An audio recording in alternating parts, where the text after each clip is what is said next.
नमस्ते। आज के इस एक्सप्लेनर में आपका स्वागत है।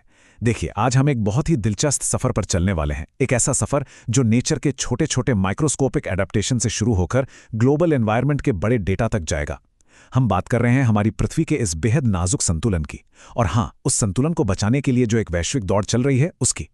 ये ऐसी जानकारी है जो वैसे तो हम सब जानते हैं, पर इसे एक नए नज़रिए से देखना बहुत ज़रूरी है। तो बिना किसी देरी के चलिए शुरू करते हैं।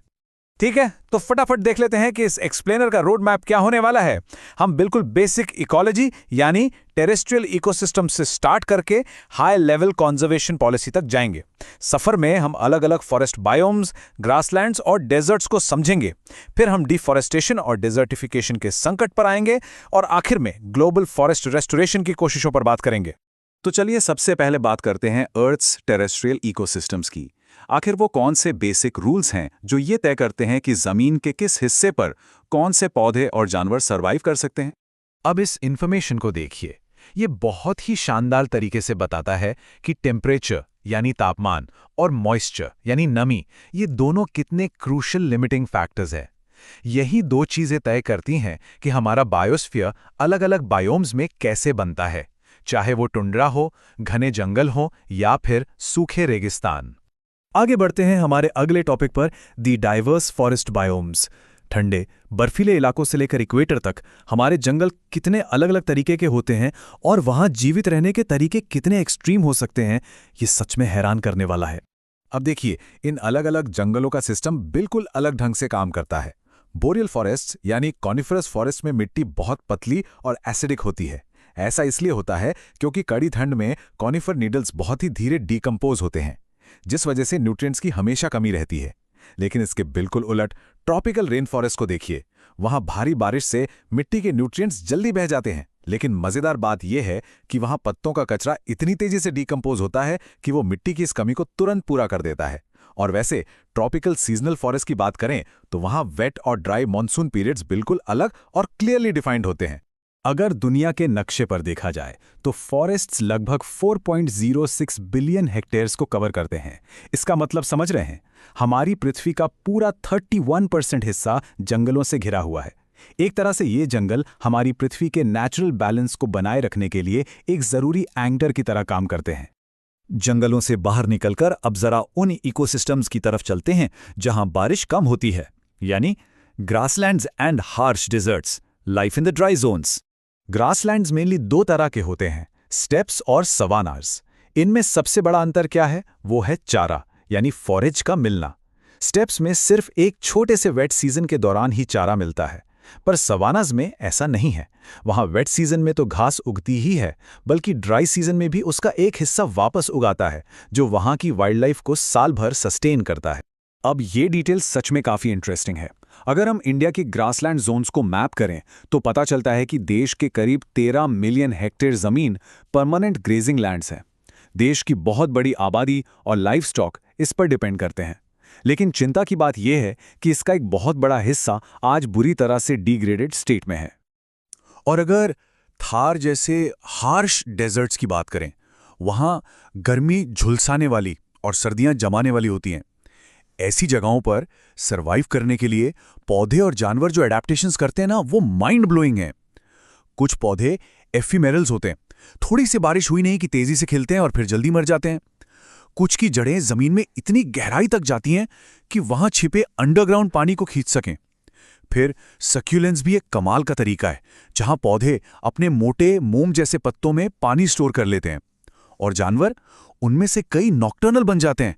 दिन की कड़ी धूप से बचने के लिए रात में निकलते हैं, और पानी बचाने के लिए उनका यूरिन बेहद कॉन्सेंट्रेटेड होता है। तो ये था नेचर का एक सदियों पुराना बेहद कॉम्प्लेक्स सेटअप।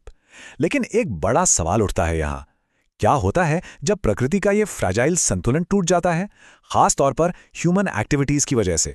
यही सवाल हमें हमारे अगले और थोड़े गंभीर टॉपिक की तरफ ले जाता है, the deforestation crisis, breaking the cycle.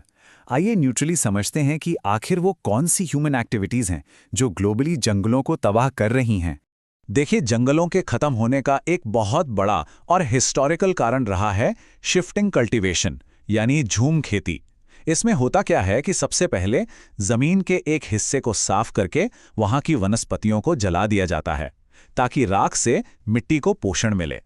फिर वहां 2-3 साल फसल उगाते हैं। जैसे ही उस मिट्टी की उपजाऊ क्षमता खत्म होती है, लोग उस जगह को छोड़कर किसी नई जगह चले जाते हैं और यही साइकिल फिर से रिपीट होती है।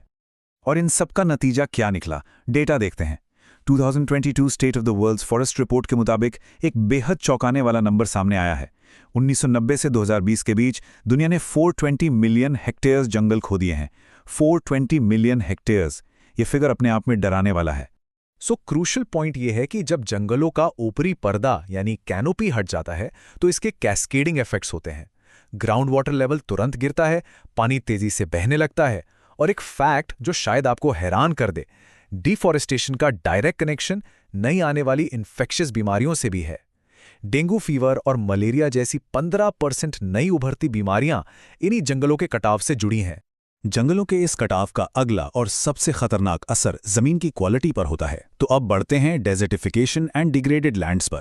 आइए समझते हैं कि कैसे एक जमीन अपना नेचुरल बायोलॉजिकल पोटेंशियल पूरी तरह खो बैठती है। डेजर्टिफिकेशन, जिसे हम आम भाषा में मरुस्थलीकरण कहते हैं, इसका एक्चुअल मतलब समझना यहाँ बहुत जरूरी है। ये जमीन की बायोलॉजिकल क्षमता का खत्म होना है, जिससे आखिरकार वहां एक रेगिस्तान जैसी स्थिति बन जाती है।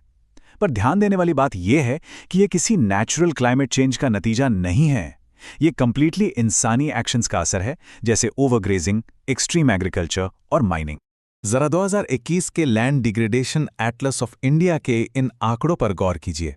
भारत का 68% हिस्सा ड्राई लैंड की श्रेणी में आता है और इस वक्त देश में करीब 97.58 मिलियन हेक्टेयर जमीन लैंड डिग्रेडेशन का शिकार हो रही है।